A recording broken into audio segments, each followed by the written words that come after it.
अब शुरू होने जा रहा है देश का सबसे बड़ा मुकदमा, आपकी अदालत, रजत शर्मा के साथ।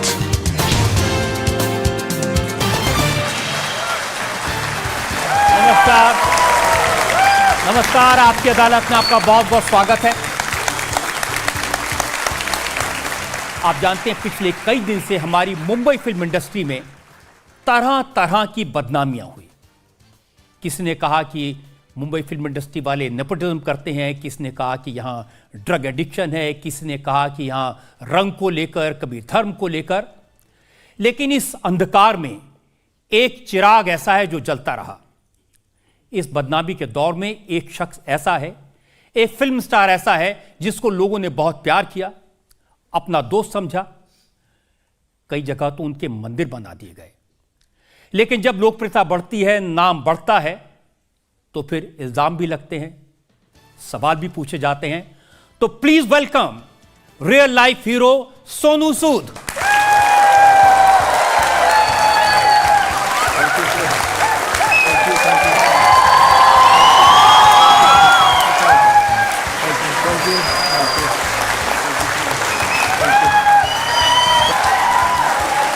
Thank you so much sir. तो ये तालियां बजती रहें। मैं आमंत्रित कर रहा हूं आपकी अदालत के इस खास शो में आज के हमारे जज, राज्यसभा के मेंबर, जाने माने फिलैंथ्रोपिस्ट विक्रमजीत सिंह साहनी।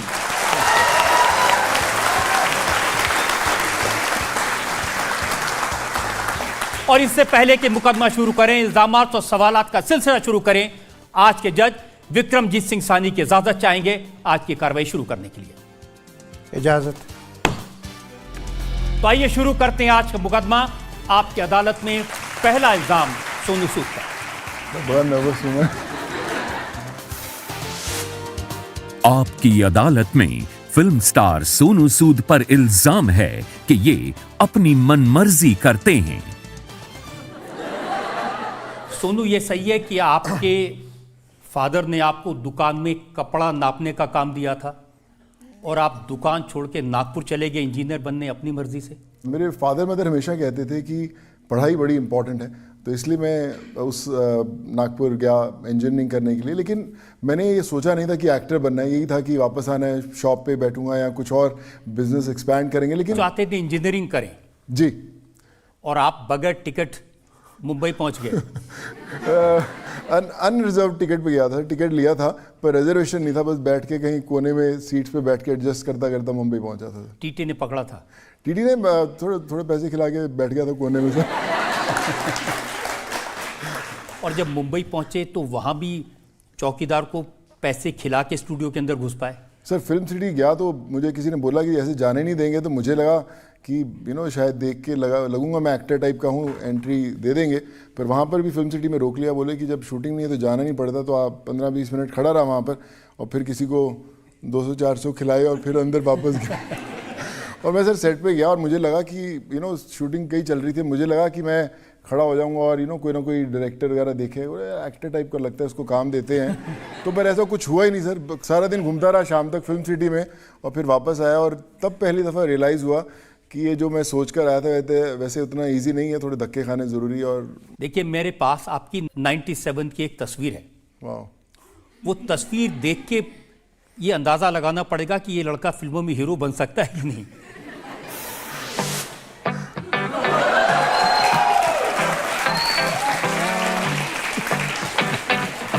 अब बताइए, देख के आप सोच रहे थे कि मैं हीरो बन सकता हूँ? सर बोलते कि उम्मीद पे दुनिया कायम है सर, तो उसी चक्कर में पहुंचा। मुझे लगता है शायद ये तस्वीर देख के और भी बहुत सारे निकलेंगे यहाँ से सर। और फिल्मों में गए तो तमिल में, तेलुगु में? जी सर, मैं बोलते beggars are not the chooser sir, कुछ पता नहीं था। और मुझे याद है कि एक फिल्म का ऑफर आया मुझे कि विलन है, तो मैंने बोला कि यार ये विलन को ऑफर करे, इनका कोई विजन ही नहीं है, डायरेक्टर को कुछ पता नहीं, लड़का हीरो बनने आया और तुम विलन बना रहे हो यार। तो पर यह था कि कैमरे के सामने आना था। और फिर मैं चेन्नई में पहली फिल्म की मैंने तमिल, और वो हिट हुई फिल्म, तो वहाँ से फिर नेगेटिव रोल्स बड़े अप्रिशिएट होने शुरू हुए, फिर तमिल, तेलुगु, कन्नड़ा भाषा में। लेकिन ये सच है कि रोल देते समय उन्होंने आपकी एक्टिंग नहीं देखी?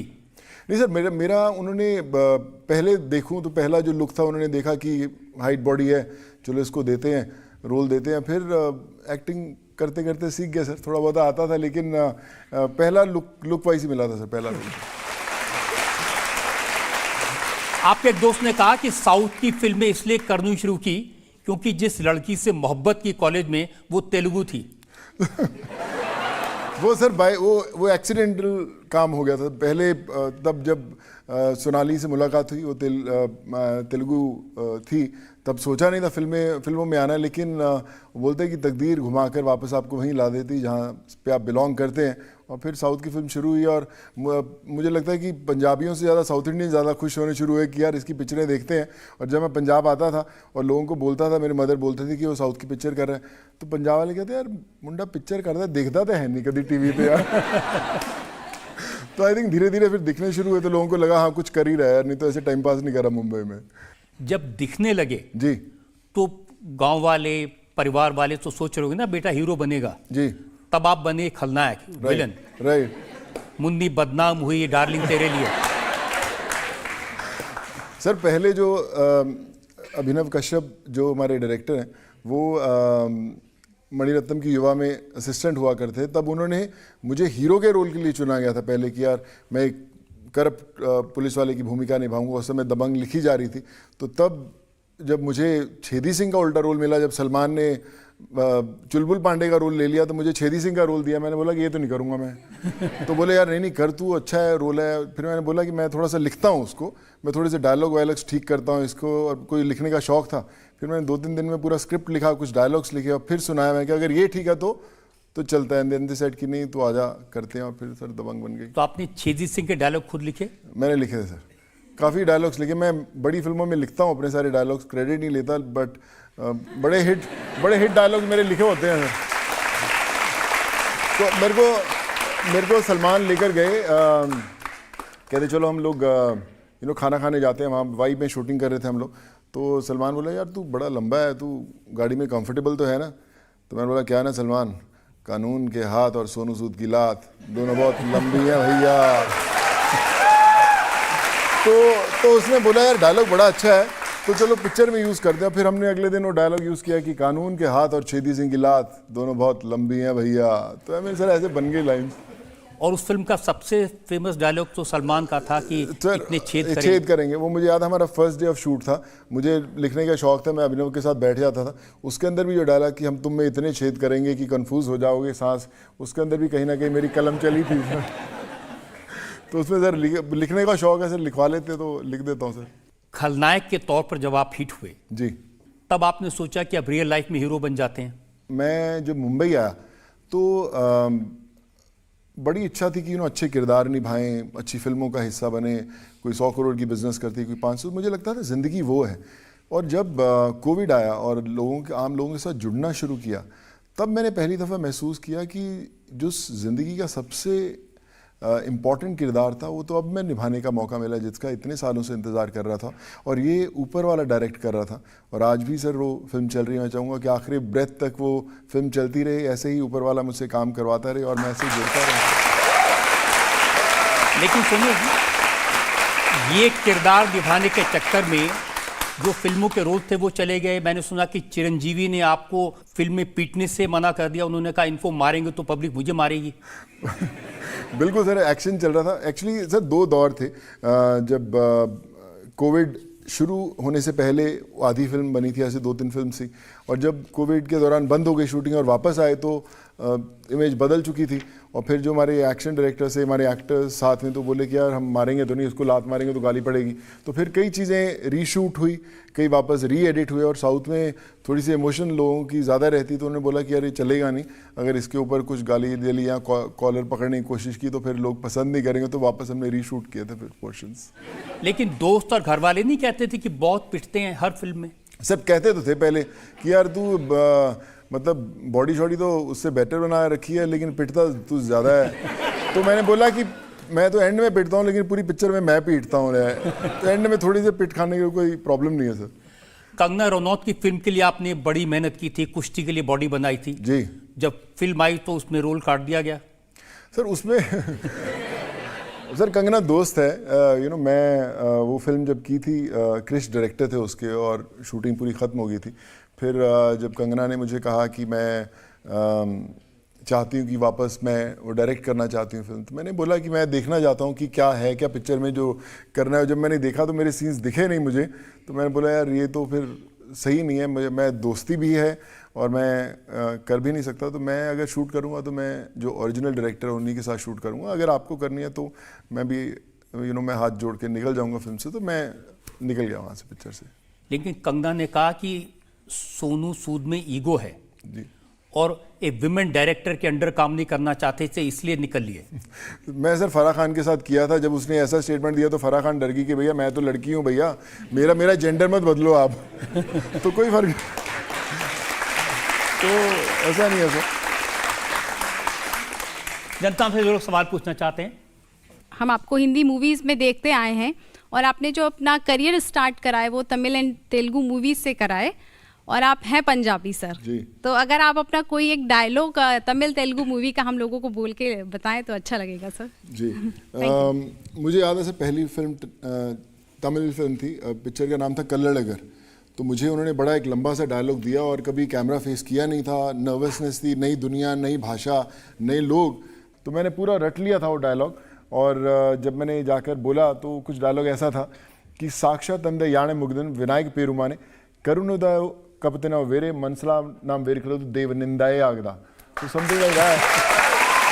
तो मेरे डायरेक्टर बड़े खुश हो गए, कहते यार बड़ा फोकस बंदा है यार तू, आई मीन खुद चल पड़ी गाड़ी से।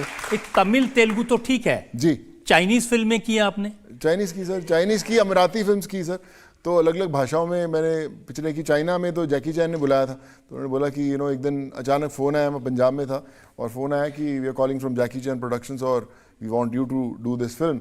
और फिर सर पता ही नहीं लगा चाइना में एक कब फिल्म पहुंचे। तो मुझे नाम याद है, कुंग फू योगा, या कुंग फू योगा सर। लेकिन बाकी फिल्मों के नाम भी नहीं पता चल रहे क्या है। सर मुझे भी नहीं पता चल रहे। तो कोई चाइनीज में डायलॉग भी याद है? सर उस समय तो मैंने ना बड़ा सीखा था, मेरे को इधर मिलते नहीं चाइनीज, मैंने तो काफ़ी सीख ली थी सर उस समय बात करते करते। जैकी चैन जैसे नी हाँ ये सब बात करते थे, उनको कैसे बात करते वो भी सीख लिया था। फिर अभी 6-7 साल हो गए, सब छूट गया वापस, अभी उतना याद नहीं है, बट मज़ा बहुत आया था सर वहाँ काम करते।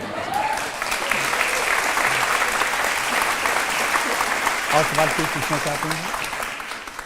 सर मेरा एक क्वेश्चन था, मैंने सुना था कि आपको बंगाली रसगुल्ला बहुत पसंद है जी, और बंगाली रसगुल्ला खिलाकर आपसे कोई कैसा भी काम करा सकता है, तो क्या ये सच है?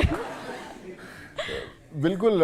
मेरी सर रसगुल्ला कमज़ोरी है। कॉलेज के समय से जब हम लोग रैगिंग वैगिंग करते थे, मेरे साथ में बिहार के वाले बड़े लड़के रहते थे, तो रैगिंग में यही होता था कि क्या तू नया फर्स्ट ईयर का आया, क्या बोले काम कर 50 रसगुल्ला लेके आ। तो रसगुल्ला लेके आता, फिर हम सबको बांटते थे। वो आज भी है, बट ये है कि अभी प्रोफेशन हमें अलाउ नहीं करता और हम लोग खा नहीं सकते, तो इसलिए, बट स्टिल अगर बोलो तो कमज़ोरी है, उसको खिला के आज भी लेकिन कुछ भी करवा उन्होंने सकते कहा हैं। कि आपकी सिस्टर कहती हैं कि रसगुल्ला खिला के कोई भी काम करा सकते हैं, गाना गवा सकते हैं। सर गाना तो मत गवा दो। फिर लोग रसगुल्ला खिलाना बंद कर देंगे अगर मेरी आवाज़ सुनेंगे तो। सोनू, आपकी मदर के खत मैंने देखे हैं। जी माँ ने लिखा, तू उठे तो रोशन हो जाए शमा तेरे लिए। जी और मुझे लगता है कि वाकई में आपने अपनी माँ के लिए शमा रोशन की है। लेकिन जब शमा रोशन होती है तो परवाने भी आते हैं, जी जब नाम होता है तो फिर सवाल भी उठते हैं। कुछ और इल्ज़ामात मेरे पास हैं आपकी अदालत में। अगला इल्ज़ाम, आपकी अदालत में फिल्म स्टार सोनू सूद पर आरोप है कि इन्होंने अपनी बदली इमेज का फायदा उठाया। सोनू अपनी इमेज को लेकर के मैंने सुना शुरू से परेशान रहते हैं, अपना नाम बदलना चाहते थे, सोनू अच्छा नहीं लगता था। सर मैं जब आया तो कई लोगों ने पूछा कि यार अगर तो एक्टर बन भी गया तो क्या बोलेंगे, ये एक्टर सोनू है, तो ये क्या सोनू सूद कोई एक्टर थोड़ा हो सकता है। तो मुझे थोड़ा सा लगा उनकी बात की, यार हाँ सोनू सूद एक्टर तो नाम चेंज कुछ करते हैं, तो उस समय आर्यन, आर्यमन ऐसे नाम बड़े फैशन तो में थे। पंजाब में तो ऐसे सब नाम होते हैं ना, टीटू, स्वीटी, बिल्ला। सर लेकिन अभी पंजाब से निकल के बॉम्बे आ गए थे ना, तो बॉम्बे वालों ने बोला कि यार बॉस ये सोनू चलेगा नहीं, गेम कुछ अलग बदलो कुछ नाम। तो मैंने फटाफट बुक वगैरह खोली, नाम ढूंढने शुरू किए कौन से फैशन में चल रहे हैं। तो उस समय आर्यन, आर्यमन ऐसे टाइप के नाम थे, ऐसे रखा भी कुछ 1 हफ्ते 10 दिन के लिए चला भी नाम कि भैया हाँ आर्यन, फिर खुद ही जेब से मुंह से निकलता था आज सोनू सूद ही है, तो फिर सोनू सूद चलता रहा। और फिर जब थोड़ा बहुत नाम बनना शुरू हुआ तो लगा चलो जब सोनू सूद यहाँ तक लेके आया तो आगे भी ले ही जाएगा नाम, तो आई थिंक फिर पड़ गया सर। सोनू इतना आगे ले गया कि अब लोग अपने बच्चों का नाम सोनू रखते हैं। हाँ सर, मेरे को कई लोगों ने रखा, एक तो गुप्ता जी थे बिहार के, एक वो थे, उन्होंने अपने बच्चे का नाम सोनू सूद रखा। मैं कह रहा आप गुप्ता हो, सोनू सूद कैसे? कहते नहीं सर सोनू सूद गुप्ता है। तो अभी भी मिलते हैं सर आके, और अच्छा लगता है सर। आई मीन अभी लगता है कि माँ बाप ने सोच समझ के नाम रखा होगा सर।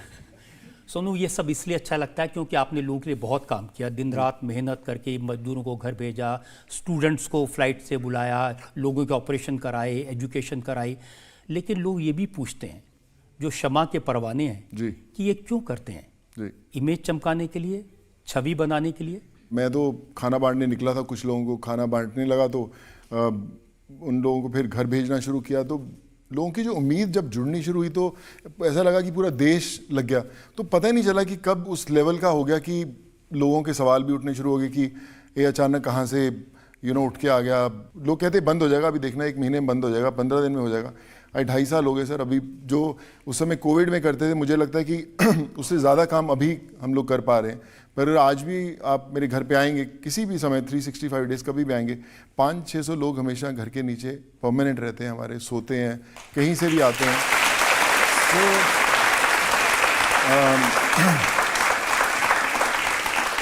तो मैंने सर ये जाना कि इतने सालों में ये जाना कि एक उम्मीद और कोशिश दुनिया के सबसे बड़े शब्द हैं, कि अगर आपसे किसी को उम्मीद नहीं तो मुझे लगता है आपका जीवन अधूरा है, और अगर आप किसी के लिए कोशिश नहीं कर सकते तो मुझे लगता है आपको फेमस होने का कोई हक ही नहीं बनता। तो मैं उस उम्मीद के लिए कोशिश ज़रूर करता हूँ, बहुत दफ़ा फेल भी होता हूँ, ऐसा नहीं कि मैं हर किसी के ज़िंदगी बदल सकता हूँ, हाँ, पर लेकिन मैक्सिमम लोगों की कोशिश ज़रूर करता हूँ। लेकिन इसका थोड़ा बहुत फ़ायदा भी हुआ जी। मैंने सुना कि पहले ब्रांड्स रिजेक्ट कर देते थे जी, अब वही ब्रांड आपके पास आते हैं। सर अच्छी बात है सर, मैं ब्रांड्स को भी काम पे लगा दिया सर। मेरे को जितने ब्रांड्स आए, आप मोबाइल फ़ोन्स के ब्रांड्स जब आए तो मैंने 5,500-6 हज़ार उनसे फ़ोन बंटवाए। जब स्टील ब्रांड्स आए उनसे गरीबों को ई रिक्शास बंटवाई। जब कंप्यूटर्स के ब्रांड्स आए, जो आज भी मैं कर रहा हूँ, तब साइन किया। आज वापस रिपीट इसलिए होते हैं क्योंकि मैं मैक्सिमम ब्रांडिंग जो है मैं बंटवाता हूँ उनसे। और आज भी मुझे लगता नहीं ऐसा देश को कोई जगह होगा या नहीं होगा जहाँ पे हम लोग नहीं करते। तो मुझे लगता है कि कहीं ना कहीं उनके अंदर भी होता होगा, चलो आज तक तो सब लोग पैसे ही मांगते थे, चलो अभी ये बंटवाने लगा हुआ तो अच्छी काम है। So I think I thoroughly enjoy that space sir. लेकिन ब्रांड भी देखिए, जो आदमी अनरिजर्व कंपार्टमेंट में मुंबई आया था जी, उसकी तस्वीर हवाई जहाज पर दिखाई देती है जी। हवाई जहाज पर बहुत बड़ा बड़ा सोनू सूद लिखा हुआ दिखाई देता है। सर बहुत I mean I feel really humbled. मुझे नहीं लगता मैं इतना डिज़र्व करता था, पर जब मैं मैंने देखा तो सबसे पहले I miss my parents. I wish कि वो होते देखने के लिए, पर मुझे मेरी मदर की कुछ वो लाइंस याद आ जाती जब मैं उसको उस प्लेन को देखा। तो हमेशा कहा करती थी कि अपनी ज़िंदगी की कलम में जब आप दुआओं की स्याही भर देते हैं तो आपकी जो तकदीर है वो पन्नों पर नहीं आसमान पर लिखी जाती है।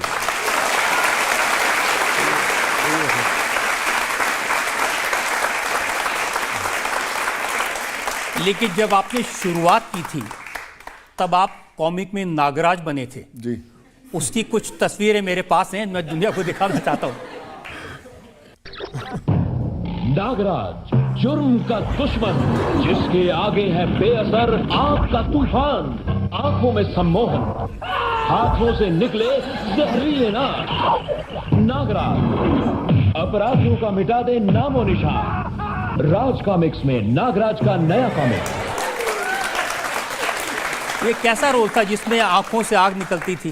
सर मैंने जब दिल्ली में स्ट्रगल शुरू किया तो ये मुझे मिला कि ऐड वैड है, तो मेरे लिए बड़ी बात थी ऐड है, तो मैं दिल्ली में यहीं पे शूट करने गए थे हम लोग, और वो रिलीज़ हुआ ऐड, और फिर जब रिजल्ट सामने आए और देखे और कुछ कॉमिक्स बुक्स पे भी निकले, तो मुझे याद है मैं लाजपत नगर में घूम रहा था, तो कॉमिक्स में जो कॉमिक्स वाले उस समय रोड पे बैठ के बैठते, अरे नागराज आया नागराज आया। तो मैं अपनी सिस्टर के साथ जा रहा था, मैं क्या तू कहाँ से पहचान लिया मुझे, कहता सर आपकी कॉमिक्स में, उसने फटाफट दिखाया, तो जो मेरी सिस्टर है वो बड़ी एक्साइटेड हुई, कहती चलो ले लेते कॉमिक्स, मैं कहा हट लेनी नहीं कॉमिक्स तो मैं मत लेना नहीं कॉमिक्स। तो फिर सर अभी आपने देखो ढूंढ लिया वापस।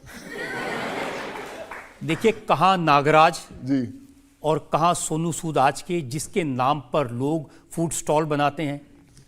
कितनी तस्वीर मैंने देखी, कहीं पर लेडीज़ कॉर्नर बना लिया सोनू सूद के नाम पे, किसी ने दुकान का नाम सोनू सूद के नाम पर रख लिया। सर मैं वही बोला सर, दुआएं हैं जो कर देती हैं। बड़े कई लोगों के बिजनेस में आज भी उनकी, कहीं जहाँ पर भी जाता हूँ, कहीं किसी ने फास्ट फूड कॉर्नर खोला होता है। मैं अभी लास्ट वीक में जयपुर में गया था, तो मुझे याद है कोविड में किसी ने खोला था, और Sonu Sood fast food corner करके, और उसने बोला कि सर मैंने जयपुर में खोला, और जब मैंने आपका नाम लगाया तो हमारी दुकान बहुत चल पड़ी।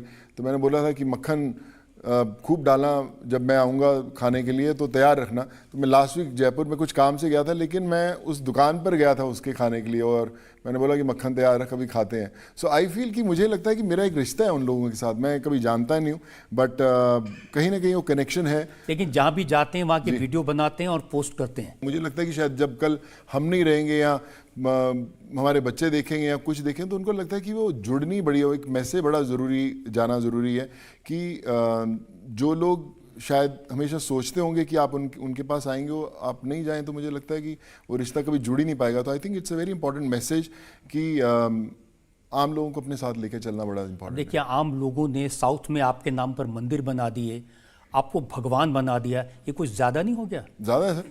मैंने उनको बोला, मुझे जब किसी ने बोला, मैंने बोला कि यार स्कूल बनाओ, अस्पताल बनाओ, मेरे नाम पे ये क्यों बनाना। मैंने 2-3 छोड़ के हमने बनवाए भी, एक बंगाल में बना रहे थे, तो उन्होंने भी एक स्कूल बनाया वहाँ पर। सो मुझे लगता है कि मैं डेफिनेटली ये तो नहीं डिज़र्व करता जो मुझे मिल रहा है, बट जो लोगों की इमोशन थी वो मुझे एक रिस्पॉन्सिबिलिटी ज़रूर देती है मेरे कंधों पर, कि जो उम्मीद है वो कभी टूटने नहीं दूंगा मैं सर। सोनू करते तो और लोग भी हैं। अक्षय कुमार ने 25 करोड़ रुपए दिए कोविड के लिए, तो उनका तो कहीं नाम नहीं आया। नहीं सर, उनका भी आया होगा, वो भी अच्छा ही कर रहे हैं सर। मैं सब लोग, मुझे लगता है अपने लेवल पर सब लोग अच्छा करते होंगे, बट मैं यही कहता हूँ कि सर पर्सनली कंधे पे हाथ रखना बड़ा ज़रूरी है सर, क्योंकि मैं जब नहीं होता हूँ यहाँ पर, मैं ट्रैवल करता हूँ, तो मेरे कई बार जो नीचे दूध वाला रहता है वो भी लोगों को अटेंड करता है, मेरे ड्राइवर भी लोगों को अटेंड करता है। सो मुझे लगता है कि पर्सनली जब तक आप जुड़े रहते हैं तो अच्छा, पर कर सब लोग रहे हैं sir. I think they are doing the best. Amitabh Bachchan ने बहुत कुछ किया, उसकी कुछ डिटेल्स मेरे पास में हैं जी। 15 करोड़ रुपए खर्च किए, 4 लाख मजदूरों को 1 महीने तक खाना खिलाया, यूपी बिहार के लिए 30 बसें बुक की, बच्चन साहब ने 2800 माइग्रेंट्स को ट्रेन से ट्रैवल का इंतज़ाम कराया, इंडिगो एयरलाइंस की 3 चार्टर फ्लाइट का खर्चा उठाया, ऑक्सीजन के लिए 250 बेड का सेंटर सेटअप किया, हॉस्पिटल्स में वेंटिलेटर्स का इंतज़ाम किया, कोविड से ऑर्फन हुए बच्चों को उन्होंने अडॉप्ट किया। लेकिन बच्चन साहब को तो वो याद नहीं करता, सोनू सूद को याद कर रहे हैं। नहीं सर, वो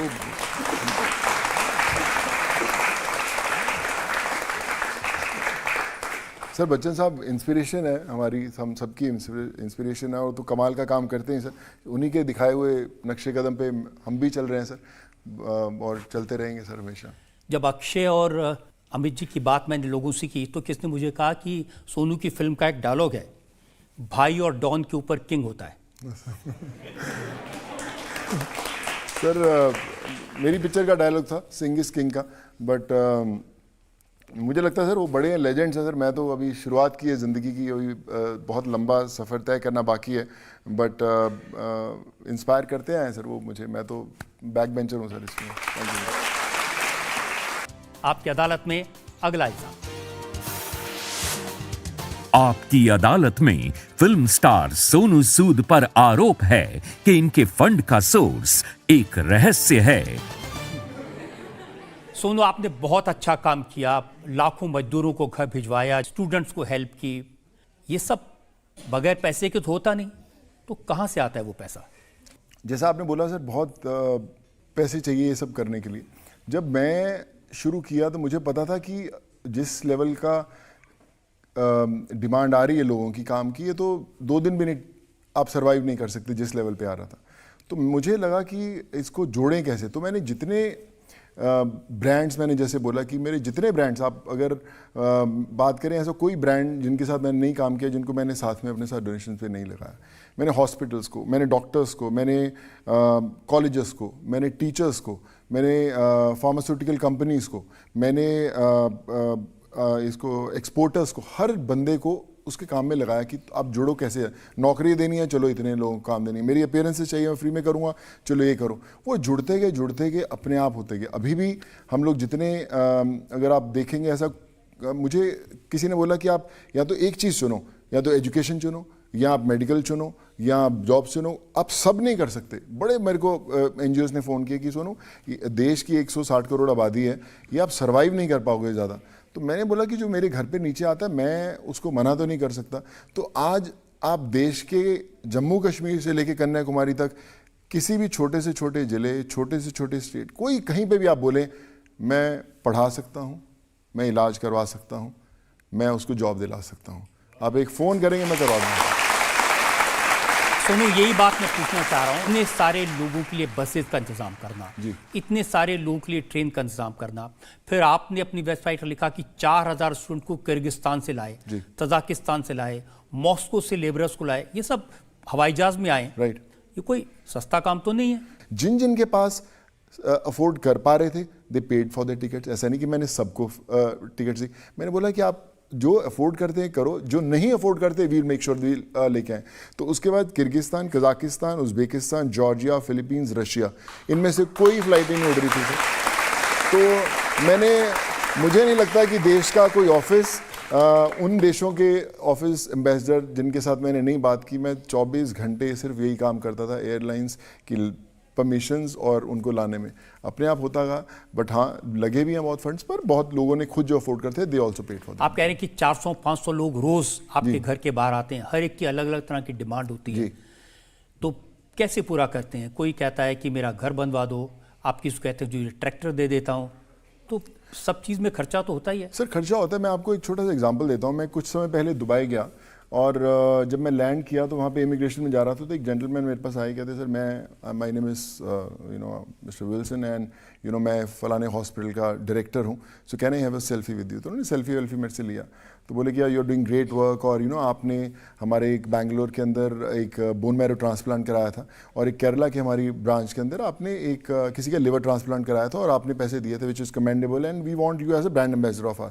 तो मैंने बोला कि सर कल हम लोग ब्रेकफास्ट पे मिलते हैं, और ब्रेकफास्ट में हमारी दुबई में मीटिंग हुई, तो डायरेक्टर्स एंड ऑल केम कि सर हम लोग आपको इतनी अपीयरेंस चाहते हैं, हम लोग ऐसी ऐड शूट करना चाहते हैं, आप क्या करेंगे, तो कितना फीस होगा, ये तो नंबर्स वगैरह की बात होने लगी। मैंने बोला कि काम कीजिए सर, आपके यहाँ पे बेस्ट सर्जरीज होती हैं जो मैंने करवाई हैं, सो मुझे मेरी फीस 0 है, मुझे 1 रुपया नहीं चाहिए, आप मुझे लिवर ट्रांसप्लांट जो है 50 स्पॉन्सर करके दीजिए। एक लिवर ट्रांसप्लांट 28 लाख रुपए का आता है सर।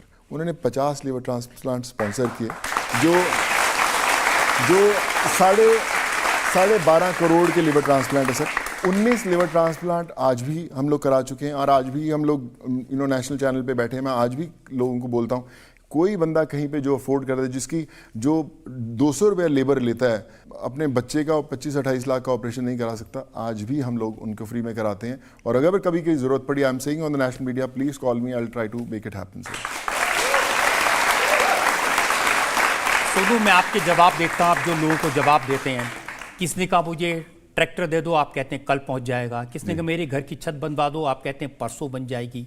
किसने कहा कि मेरा ट्रांसप्लांट करवा दो, आप कहते हो अगले हफ्ते हो जाएगा। इतनी जल्दी तो भगवान भी नहीं सुनता। सर वो भगवान ही सुनता सर, मैं तो जरिया हूँ सर करवाने का, वो तो मेरे से थ्रू करवा देते हैं।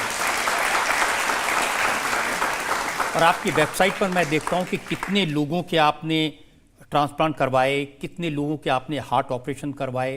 अब तो आप सुपरमैन हैं क्या, रॉबिन हुड हैं, कहीं से लूट के किसी को देते हैं? सर कॉमन मैन हूँ सर। वो इम्पोर्टेंट है। हमने सर मैं करीबन जब हम लोग कोविड के दौरान करीबन 7.5 लाख लोगों से जुड़े थे। आज भी एक एक आदमी का आधार कार्ड से लेके पैन कार्ड से लेके जो भी उनके पास, वो आज भी मेरे पास रिकॉर्ड्स के अंदर रहता है मेरे पास। तो उन लोगों, वो गरीब लोग थे सर, और जब उनको पहुंचाया तो उनके अंदर एक जुनून अलग था कि सोनू भाई आपने हमें पहुंचाया, हम लोग आपके साथ जुड़ के काम करेंगे। और जब हमने कोविड के अंदर दवाइयाँ पहुंचानी शुरू की, इंजेक्शंस पहुंचाए थे हमने, मेरे पे केस भी कर दिए थे लोगों ने कि यार बाकियों को इंजेक्शन मिलते नहीं, इसको पता नहीं कहाँ से इंजेक्शन मिल जाते हैं। तो हमने चाहे ऑक्सीजन कॉन्सेंट्रेटर्स हो या दवाइयाँ हो, तो ये गरीब लोग सर साइकिलों पे उठाकर छोटी छोटी जगहों से, मतलब आप कोई भी ऐसी स्टेट बोलिए, बिहार, झारखंड, यूपी, बिहार, मतलब वो बेचारे 50-50, 60-60 किलोमीटर जाते थे देने के लिए कि यार सोनू भाई आपने हमारी मदद की थी, अभी किसी का ज़रूरत है हम पहुंचाएंगे। मेरे को सर रात को 2:30-3 बजे, मतलब लोगों को टाइप भी नहीं करना आता था, सिर्फ एक फोटोग्राफ आती थी, किसी के ऑक्सीमीटर हाथ पे लगा हुआ है और ऑक्सीजन लेवल उसका बता रहे थे कि 52 है, बस कुछ, कोई मैसेज नहीं, कोई हेल्प नहीं, एक रैंडम मैसेज आता और हम लोग रात को फ़ोन करके उसको करवाते। तो इसलिए करवा पाए क्योंकि जो हमारा उस दौरान नेटवर्क जुड़ा, जो आज भी जुड़ा हुआ है, वो गरीब लोग हैं जो खुद तकलीफ़ों में हैं, और इसलिए वो जाते हैं क्योंकि उनको पता है कि मेरे ज़रिए किसी की तकलीफ़ दूर कर सकते हैं सर। सोनू, कुछ सरकारी रिकॉर्ड से कुछ फिगर्स मेरे पास आई हैं जी सर। आपकी कंपनी के बारे में। 2020-21 में आपको 12.5 लाख रुपए का डोनेशन मिला जी सर। और 2021 में अप्रैल से सितंबर, इन 3-4 महीने के बीच में 20 करोड़ का डोनेशन आया जी। तो ये कैसे फिजा बदली? सर फिजा इसलिए बदली क्योंकि लोगों ने देखा कि मैं मदद कर रहा हूँ लोगों की, और उसमें 80% डोनेशंस मेरी खुद की हैं सर। जितने मैंने बड़े ब्रांड्स किए, मैंने उनको बोला कि आप डोनेट करो, और उसके against I had all the documents, एक एक चीज़ की भैया मैं आज आपका ब्रांड एम्बेसडर हूँ, ये रहा डॉक्यूमेंट साइन किया, ये आप डोनेट करो अगेंस्ट एनीथिंग। कॉलेजेस में डायरेक्ट डोनेट करो, हॉस्पिटल्स में डायरेक्ट डोनेट करो, फाउंडेशन में करो, कहीं पे भी करो। सो 80% जो थे वो मेरे खुद के डोनेशंस के आए हुए थे। वो इसलिए भी बना कि लोगों को विश्वास लगने लगा कि ये जो बंदा है, अगर हम इसको 1 रुपया भी देंगे वो सही जगह जाकर लगेगा। और मैंने आज तक किसी भी जगह पर किसी को बोला नहीं कि आप मुझे डोनेशन दो। ये बहुत सारे लोग वो थे कि यार सोनू आप अच्छा काम अकेले क्यों कर रहे हो, हम करना चाहते हैं। मैंने बोला कि आप काम कीजिए, फलाने हॉस्पिटल में दे दीजिए, आज आप अपोलो हॉस्पिटल में बात कर लीजिए, आप आज मैक्स हॉस्पिटल में बात कर लीजिए। मैक्सिमम लोग जो मुझे कई बार एक इनवाइट करते थे कि भैया आप हमारे गेस्ट आ जाओ, तो मैं बोलता था काम कीजिए, हॉस्पिटल के नाम का चेक दे दीजिए, मैं किसी ना किसी का इलाज करा दूंगा। तो एडवांस में वहाँ पे चेक्स पड़े रहते थे, इलाज हम सिर्फ मरीज भेजते थे वहाँ पे। तो इसलिए सर वो जमा होते ही गया। बट लाइक आई सेड कि कुबेर का खजाना तो है नहीं सर जो पूरी ज़िंदगी चलता रहेगा, बट कोशिश यही करता रह रहा हूँ कि जोड़ता रहूँ, जितना हो मैक्सिमम लोगों तक पहुँचता रहूँ। तो पता नहीं सर कैसे हो रहा है, मुझे तो खुद नहीं पता। मैं अपनी कई बार वाइफ से बात करता हूँ या अपनी परिवार से बात करता हूँ, तो मुझे खुद ही नहीं समझ आता कि कैसे हो रहा है। बट मैं बस इतना ज़रूर कहूँगा कि जो मुझे लगता है कि जो 20 साल में मैंने फिल्में की होंगी 100 के करीब अलग भाषाओं में, वो सबको भी इकट्ठा कर लो ना सर, वो जो अभी कर रहा हूँ वो 1% भी नहीं है उसका सर। तो ये जो दुनिया वो कमाल है। लेकिन मैं सुना कभी बहुत इंटरेस्टिंग रिक्वेस्ट आती हैं जी। एक लड़के ने लिखा कि मेरी गर्लफ्रेंड से मुझे मिलवा दीजिए। सर बहुत लोगों की मिलवाया मैंने, ऐसे सच्ची बोलूँ तो आपको मैंने करवाया सर, बहुत लोगों को मिलवाया भी, ऐसी बात नहीं है वो। मैं और एक बच्चे ने लिखा कि पापा कह रहे कि मम्मी को थोड़े दिन नानी के घर भिजवा दीजिए। सर देखिए यही ऐसे रिश्ते जोड़े सर लोगों ने। बट मैं खुद अपने मैसेजेस लिखता हूँ। मेरा कोई सोशल मीडिया टीम नहीं है जो कोई मेरे लिए टाइप करती है, मैं खुद ही लिखता हूँ और इमोशन में आकर। तो कैसे जवाब देते हैं? एक मैसेज मैंने देखा कि विलियमसन बहुत मार रहे हैं, इनको पेविलियन वापस भिजवा दीजिए। हाँ सर, तो वो भी था सर। वही मैं सर मुझे लगा कि मैं ये जो लोग हैं जहाँ पर भी हैं, वो एक उनको अगर मैच देख रहा है तो उसको लगता है यार हमारे साथ सोनू सूद बैठा मैच देख रहा है यार। अगर कोई हस्बैंड वाइफ बैठे हों तो उनको अगर आपस में झगड़ा हो गया तो उनको लगता है कि शायद सोनू सूद साथ में बैठा हो, चल बेटा मेरे को घर छोड़ के आ। सो आई फील कि वो जो फीलिंग है बड़ी कमाल की है। एंड अब ये भी कमाल की फीलिंग है कि मैं घर में फंसा हुआ हूँ, सोनू सूद मुझे शराब के ठेके तक भिजवा दो।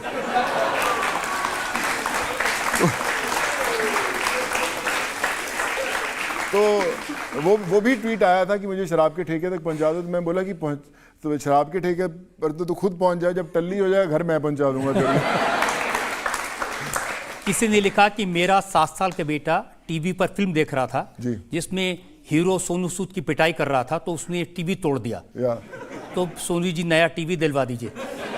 तो मैंने सर उसका ही जवाब दिया था, मैं कि अगर ऐसे टीवी टूटे तो फिर सर टीवी टूटेगा और मेरा काम यही होएगा लोगों को टीवी पहुंचाने का सर। तो वो किया था सर, आंध्रा में किसी ने तोड़ दिया सर। यार इतना प्यार आपको लोगों ने दिया है। एक रैप बिहार के लोगों ने बनाया है, वो मैं दर्शकों को सुनाना चाहता हूँ, जिसमें पता चलता है कि कितना प्यार सोनू सूद से लोग करते हैं। वो भी पूछ रहे हैं ऐसे कैसे कर पा रहे, पैसे कहाँ से आ रहे? सर ऊपर वाला दे रहा है सर, देखिए अभी आपके सामने ही है। पहले मैं जैसे बोला कि हमें लगता था कि पंजाब से आए हैं, नाम हो जाए, एक्टर है, लोग जानने पहचानने लग जाएं आपके नाम से, वो बहुत, उससे ऊपर कुछ नहीं है। पर जब आप ये इस दुनिया को एक्सपीरियंस करते हैं तब आपको लगता है कि इससे ऊपर कुछ नहीं है। मैं जैसे आपको बताया कि 2 फेजेस में था। एक फेज़ वैसा था कि जब मैं फिल्म में शूट कर रहा था, कोविड आया, और जब मैं वापस उसी सेट पर आया, वो सेट अचानक छोटे लगने लगे सर। वो ऐसे लगने लगा यार, अरे इसके पीछे भाग रहे थे क्या आज तक, इसके पीछे इतनी स्ट्रगल कर रहे थे, तो ये तो वो नहीं है जो मैं ढूंढने आया था। So I think awakening of life होता है सर। और फिर कई बार आपको वही चीज़ें छोटी लगने लग जाती हैं, और फिर आज आपके सामने पहुंच जाता हूं सर मैं। हमारी दुआ है आप ऐसे और काम करते Thank you, रहें, sir. लेकिन इल्ज़ाम मेरे पास अभी और हैं। सर बिल्कुल सर। आपकी अदालत में अगला इल्ज़ाम। आपकी अदालत में फिल्म स्टार सोनू सूद पर इल्जाम है कि ये नेताओं के काम में दखल देते हैं। अब सुनो, बहुत सारे लीडर कहते हैं कि ये लोगों की मदद करना, उनको घर पहुंचाना, इलाज कराना, उनके वोट लेना हमारा काम है। ये कैसे बीच में कूद पड़ा है? सर मैं वो भी सर अच्छा ही काम करते हैं, सब लीडर्स अच्छा ही काम करते हैं, पर मुझे लगता है कि हमारी साइकी कई बार हिंदुस्तान की हो जाती है कि भैया हमने अपने इसको लीडर चुना है और इसका काम अभी करते हैं। प्रॉब्लम जनता को नहीं है, प्रॉब्लम उन नेताओं को है। संजय राउत शिवसेना के नेता हैं जी। जब आपने लोगों को बसों में बैठाकर भेजना शुरू किया तो उन्होंने लिखा कि कुछ राजनीतिक दल बड़ी चतुराई से सोनू सूद को महात्मा बनाने में लगे हुए हैं। जी मुझे पता है सर। तो आई थिंक सर परसेप्शन मैं तो उन्होंने कहा कि सोनू सूद का चेहरा आगे करके महाराष्ट्र की सरकार को बदनाम कर रहे हैं। पर सर आप देखेंगे कि अलग अलग पार्टियों के बयान बदलते गए, मुझे अलग अलग पार्टियों में शिफ्ट करते रहे लोग, पर मैं तो आज भी नहीं, उनकी बातें तो काफ़ी सारी थी। उन्होंने ये भी कहा कि लॉकडाउन में जब किसी को परमिशन नहीं थी तो सोनू सूद को बसें चलाने की परमिशन किसने दी? सर उस समय मैं महाराष्ट्र में था, तो मैंने महाराष्ट्र से, मैं तो कोई ऐसा पुलिस स्टेशन नहीं, कोई ऐसा जगह नहीं जहाँ पर नहीं परमिशन लेके आया। तो परमिशन तो सर मैंने ऑफिशियली सबको भेजा था। उन्होंने कहा कि ये तो मोदी के आदमी हैं। जी सर मोदी जी के तो सारे आदमी हैं सर हम लोग।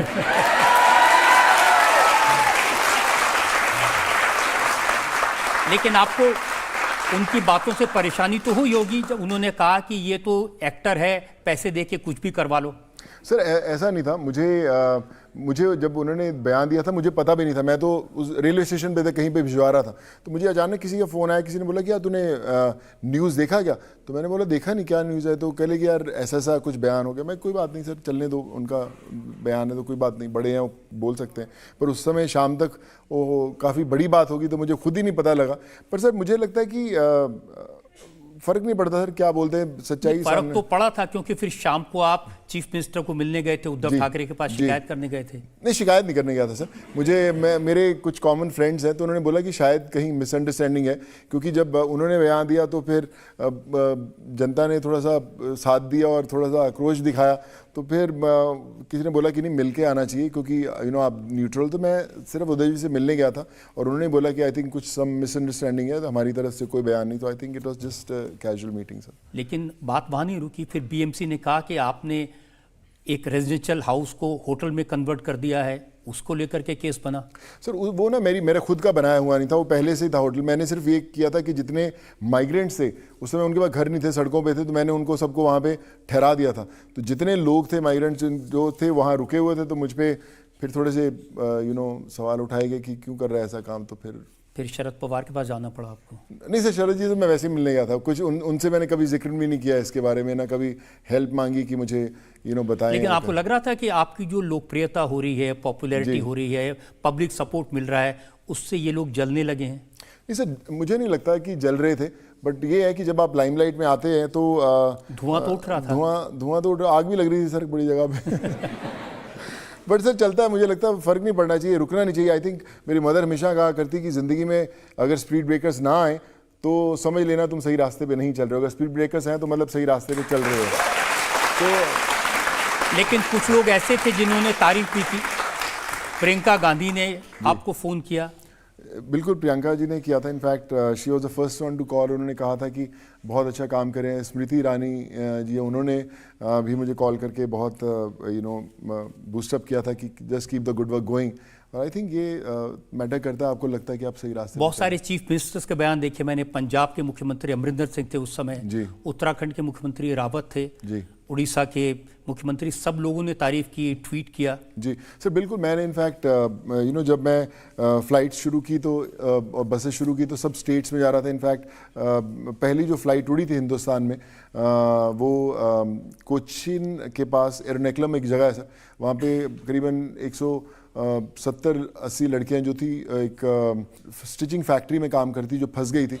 तो किसी ने बोला कि इनको निकालना है, तो फिर मैं उनको रात को मैंने फ़्लाइट की स्पेशल परमिशंस निकलवाई वहाँ से, और एर्नाकुलम से उनको रात को मैं कोचीन लेके आया 3:30 बजे।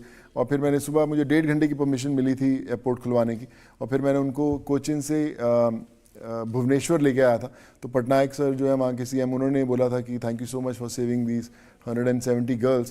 तो सबने सराहा था sir. I think that kept me going कि मुझे। लेकिन जो राजनेता होते हैं वो बगैर फायदे के किसी की सराहना नहीं करते। पर इस बार की थी सर इस बार एक्सेप्शन था, but I think I mean उनकी ग्रेटनेस थी कि दे एक्नॉलेज कि मैं ठीक कर रहा हूँ सर। मैं बस हाथ जोड़ के थैंक यू बोलता रहा सर, पीछे खड़ा था मैंने सुना है कि कुछ ऑफर करते रहे आपको। सर मेरे को आई हैं ऑफ़र। मैं बहुत बड़ी बड़ी पोस्ट आई हैं जिनमें पहुंचने में शायद सालों लग जाते हैं लोगों को। वो ऑफ़र्स हुई हैं मेरे को। राज्यसभा भी ऑफ़र हुई कई दफ़ा। बड़ी कमाल लगता है सर, अच्छा लगता है। पर मुझे लगता था कि मैं शायद तैयार नहीं हूँ इसके लिए, थोड़ा वक्त है अभी उसमें आने के लिए। तो जब तक अंदर से पूरी तरह वो जोश ना आए करने के लिए, तो मुझे लगता है प्लंज नहीं लेना चाहिए। तो मैं कहा नहीं, मुझे नहीं करना। और कई ने बोला भी कि जो तुम्हें ऑफ़र कर रहे हैं, तुम्हें पता है कि पूरी ज़िंदगी निकल जाती है, लोगों की जनरेशन्स निकल जाती हैं उसको पाने के लिए। सो आई थिंक मेरे ज़िंदगी के लक्ष्य कुछ और थे सर, तो अभी भी। लेकिन सारी इमेज का राजनीति में फायदा नहीं हुआ। आपकी सिस्टर को आपने चुनाव लड़वाया जी, कांग्रेस की टिकट से चुनाव लड़वाया सर उसमें ना लेकिन हार गई। पर मेरी सिस्टर सर पहले से ही बहुत चैरिटी का काम करती है और आज भी करती हैं। आज भी अगर आप मोगा में जाके देखेंगे तो हमारे घर के बाहर लाइनें लगी रहती हैं, और शायद जो लोकल एमएलए उनके यहाँ कोई भी नहीं आता होगा, वो उधर से इधर ही भेज देते हैं कि जाओ उनके यहाँ जाओ। तो मुझे लगता है कि वो हम लोग तैयार कभी थे ही नहीं सर। We are not. नहीं, ये तो पक्का है। अगर तैयार होते तो पॉलिटिकल समझ होती। आपको पता होता है कि इस बार आम आदमी पार्टी की हवा है, तो केजरीवाल से टिकट दिलवाते तो केजरीवाल सर बड़े अच्छे हैं, उन्होंने भी इनफैक्ट ऐसा नहीं बोला था। पर सर हमें पता ही नहीं था क्या है, तो हम तो एकदम ऐसे थे कि यार कर रहे हैं तो जहाँ बिठा दिया बैठ गए, जहाँ खड़े हो गए। तो हम तो मकसद कुछ और था। तो सर जीतना हारना बड़ा इंपॉर्टेंट नहीं है। बहुत सारे लोग जीतते हैं, बहुत सारे बड़े बड़े मुद्दों पे ओहदों पे आते हैं, पर आई फील कि लोगों का दिल जीतना इंपॉर्टेंट है। और जब आपके दरवाजे पे जब लोग पहुँचते हैं तो आई थिंक वो आपकी असली जीत होती है। अगर आप जीते और दरवाजे पे कोई आया ही नहीं तो क्या फायदा ना सर जीतने का। नहीं, लेकिन आपको लगा कि स्ट्रेटेजी गलत हो गई, आम आदमी पार्टी से टिकट दिलवाते तो कोई मुश्किल नहीं होती? सर मुझे लगता है कि जीत जाते फिर क्या होता है सर, एक बन जाते अच्छी बात है, और भी करते। आम आदमी पार्टी से भी अरविंद जी ने डेफिनेटली बोला था, पर जैसा हमने बोला कि सर हमें समझ ही नहीं था, हमें कुछ पता ही नहीं था ना हमने। या आप डर गए कि एक बार केजरीवाल से मिले थे तो इनकम टैक्स वाले आ गए थे?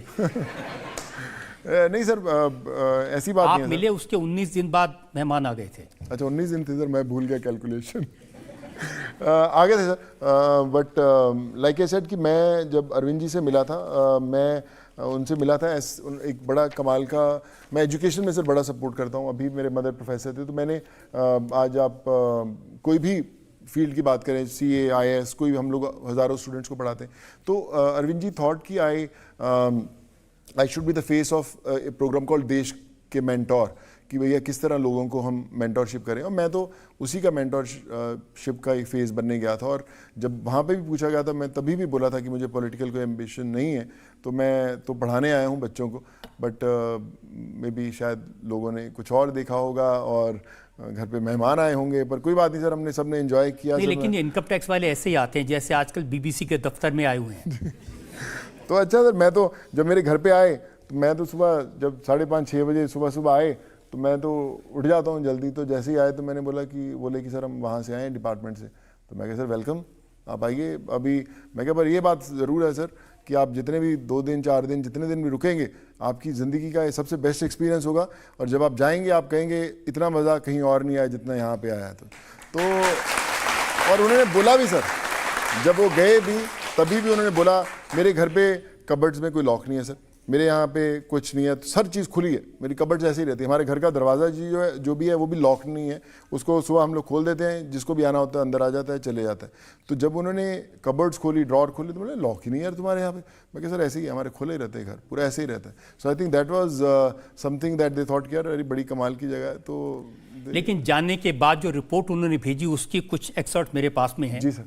Department revenue, central board of direct taxes, उसका कहना है कि इनकम टैक्स की जांच में पता चला एक्टर सोनू सूद की कंपनियों में टैक्स इवेजन की बोगस एंट्रीज पाई गई और कैश के बदले चेक इशू किए गए थे। तो सर मैं जो उन्होंने बोला, आज भी हम लोग एक एक डॉक्यूमेंट दे रहे हैं, but like I said with all due respect they are very honourable, और उनका पूरा हक बनता है जो भी करने के लिए। बट एक एक चीज़ जो थी we have submitted all the documents, और आज भी मैं आपके सामने शायद इसीलिए बैठा हूँ कि कहीं ना कहीं सब ठीक होगा। बट लाइक आई सेड उनका काम उन्होंने किया। मैं एक और बात लिखी उन्होंने, जी सर, जयपुर बेस्ड एक इंफ्रास्ट्रक्चर कंपनी के साथ 175 करोड़ 175 करोड़ इसकी डूबियस सर्कुलर ट्रांजैक्शंस किए गए। सर ये मेरा कोई नहीं है, this was something which I also question. मेरा जयपुर से कोई लेना देना नहीं, मेरा कोई इससे कोई दूर दूर तक कनेक्शन नहीं था। वो एक फर्स्ट जब हमने उसका प्रूफ दिया तभी पता चल गया था। आई थिंक वो कुछ और किसी के जुड़ के मेरे साथ आ गया था। मेरा कुछ दूर दूर तक इस क्लॉज के साथ कुछ नहीं था लेना देना। तो ये सब देख के आपको नहीं लगता कि किसी से पंगा नहीं लेना चाहिए, चाहे वो शिवसेना हो, चाहे बीजेपी हो, चाहे आम आदमी पार्टी हो? सर मुझे लगता है कि ये एक्सपीरियंस आपको ज़िंदगी में और स्ट्रांग बनाते हैं।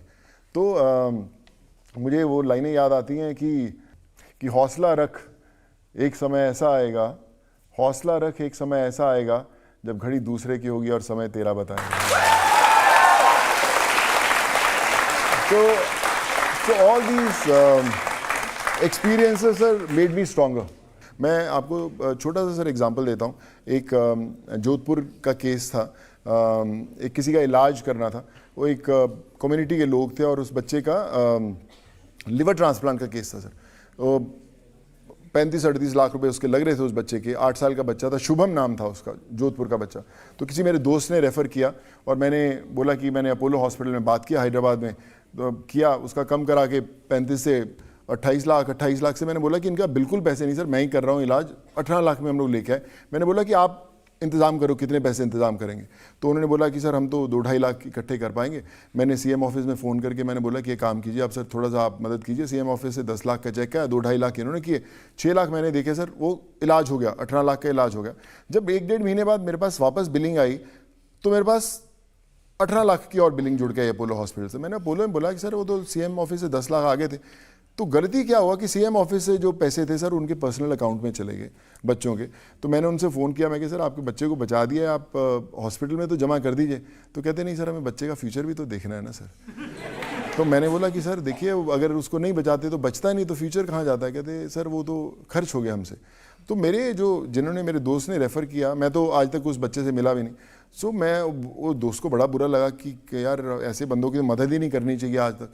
तो मेरे लाइफ के अंदर मुझे ऐसा लगा कि अगर कोई और किसी के साथ एक्सपीरियंस होता तो बोलता यार क्या लेना देना, दफ़ा करो, ये तो दुनिया नहीं है काम करने वाली। पर मुझे लगता है उसके बाद भी हम लोग करते रहे। तो सर ये मुझे लगता है हमारे टेस्टिंग वाटर्स होते हैं, हमें सिखाते हैं कि आपको क्या बंद नहीं करना। अगर आपने बंद कर दिया होता तो फिर तो सर आई थिंक वो एक मुझे ध्यान है कि अमिताभ बच्चन जब राजनीति में गए थे जी तो थोड़े ही साल बाद वापस आ गए जी, कहा कि ये गंदा नाला है, सेसपूल है। जी सर जितना मैंने थोड़ा सा एक्सपीरियंस किया इस दौरान में, तो यस उंगली तो उठाते हैं लोग आपके पास। आप बोलते हैं कि अगर इस दुनिया में आना है तो अपनी पीठ जो है मजबूत रखनी पड़ेगी, क्योंकि शाबाशी भी इस पे देते हैं और छुरा भी इसी पे भोगते हैं। तो मुझे लगता है कि उंगली उठाएंगे, अगर आप सुन सकते हैं तो आप सर्वाइव कर पाएंगे। अगर आप इमोशन से बहुत भरे हुए हैं और आपको लगता है, तो मुझे नहीं लगता कि हर बंदा यहाँ पे सर्वाइव कर सकता है सर। आप तो कहते हैं कि मैं भारत को जोड़ सकता हूँ जी, तो राहुल गांधी को बुरा लगेगा, वो निकले हुए हैं भारत जोड़ने के लिए।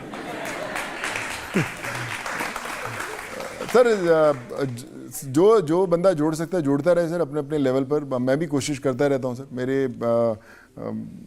राहुल जी भी कर रहे हैं, हम लोग भी कर रहे हैं, हम सबको भी करना चाहिए सर। और देखा आपने भी जोड़ दिया सर, सबको बिठा दिया साथ में।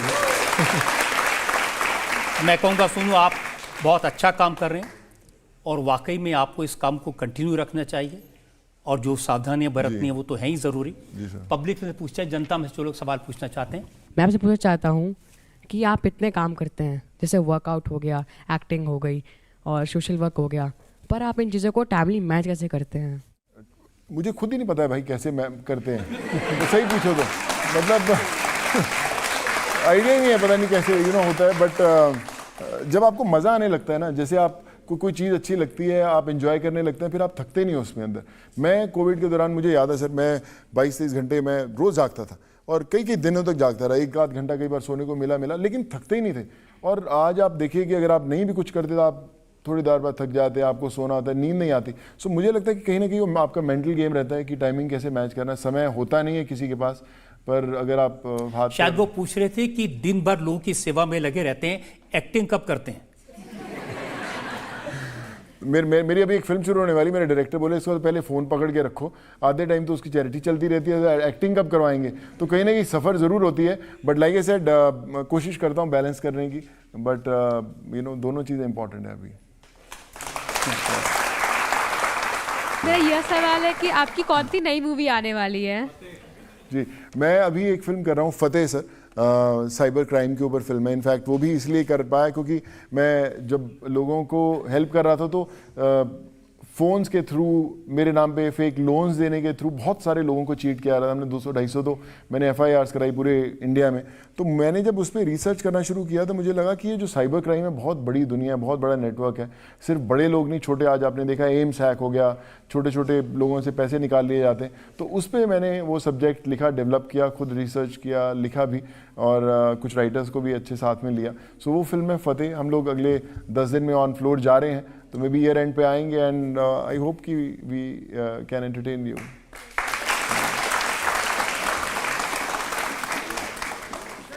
आप क्या बोल रही हैं? हाँ जी, बताएं बताएं। सर, मेरा नाम वर्षा है और मैं बधिर हूँ। मेरा सांकेतिक नाम ये है, जिस तरह से आपका नाम सोनू है तो हम बधिर समुदाय के लोग आपको इस तरह से सांकेतिक भाषा में बुलाते हैं। सर, मेरा आपसे कुछ सवाल थे, तो मैं आपको कुछ 2 सवाल पूछूंगी। पहला तो ये कि जैसे मैंने एक्टिंग करियर में मेरा ड्रीम था कि मैं एक्टिंग करूं, बट जिस तरह से मैंने मूवीज़ और बाकी सब देखी हैं तो वहाँ पर हियरिंग लोगों को ज़्यादा चांस मिलता है, और वहीं बधिर होने की वजह से हमें दबा दिया जाता है कि हम एक्टिंग नहीं कर सकते हैं, बल्कि हमारे पास हमारी सांकेतिक भाषा है। आप एक्टर हैं? जी हाँ, और ऐसे मैं पहले काफ़ी ज़्यादा एक्टिंग में कुछ पार्ट्स लिए थे मैंने, बट बहुत सारे ऐसे फ्रॉड्स होते हैं जिस वजह से मैंने अपना ये ड्रीम जो है वो गिव अप कर दिया। वर्षा, मैं इतना ही कहना चाहता हूं कि आप अपना ड्रीम मत छोड़ें। मुझे बड़ा अच्छा लगा कि आप यहाँ पर अपने जो इमोशन एक्सप्रेस कर पाई। मैं आपसे इतने लोगों के सामने, सर के सामने वादा करता हूं कि मैं कहीं ना कहीं आपको अपनी फिल्म फतेह के अंदर ज़रूर, I will make sure that you come on screen.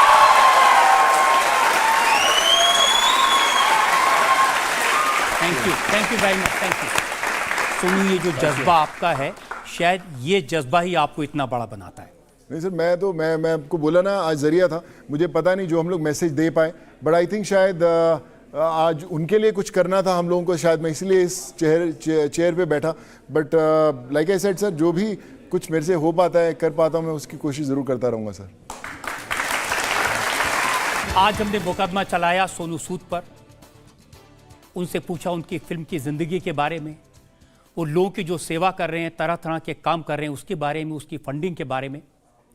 अब वक्त है आपकी अदालत में आज के जज राज्यसभा के मेंबर विक्रमजीत साहनी के फैसले का। लोग कहते हैं कि बदलता है ज़माना अक्सर, पर मर्द वो हैं जो ज़माने को बदल देते हैं। अरे क्या बात। और आपने हज़ारों लोगों को उम्मीद दी है। अभी एक डेफ एंड डम बच्चे को आपने फतेह मूवी में एकदम से स्पॉन्टेनियसली रोल दिया है, तो अदालत समझती है कि आप रियल लाइफ हीरो हैं। कोविड में माइग्रेंट लेबर, स्टूडेंट्स को स्कॉलरशिप और मैं समझता हूं, क्योंकि मैं भी इसी फिलॉसफी का हूं, कि extending a helping hand to needy is equal to joining 2 hands for prayers. और आपका ये कहना कि रियल लाइफ, ये फिल्म तो 3 घंटे की ख़त्म हो जाती है, लेकिन रियल फिल्म जो सेवा की है, निष्काम सेवा की, वो चलती रहनी चाहिए, चालू रहनी चाहिए।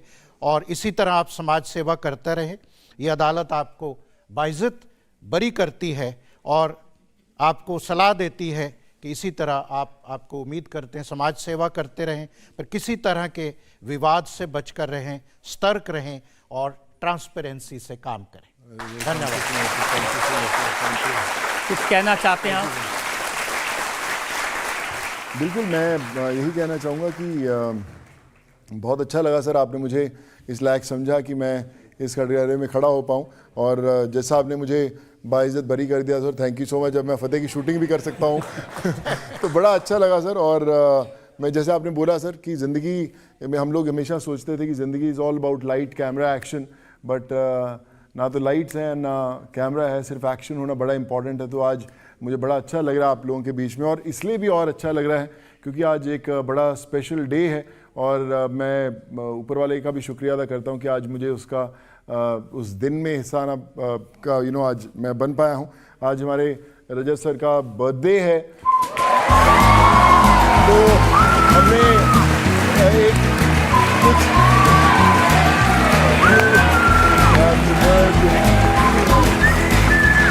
तो जज साहब, अगर आपकी इजाज़त हो तो हमने एक केक भी मंगाया यहाँ पर, तो अगर केक काट बिल्कुल सरप्राइज है मेरे लिए सर। बिल्कुल sir, it's a very very special. मुझे लगता है आप सिर्फ मैंने रिसर्च नहीं की, आपने भी किया।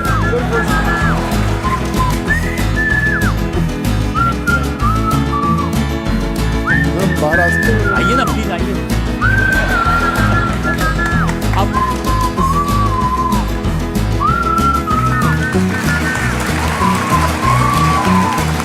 आप सब लोग आ जाइए, सब लोग आ जाइए।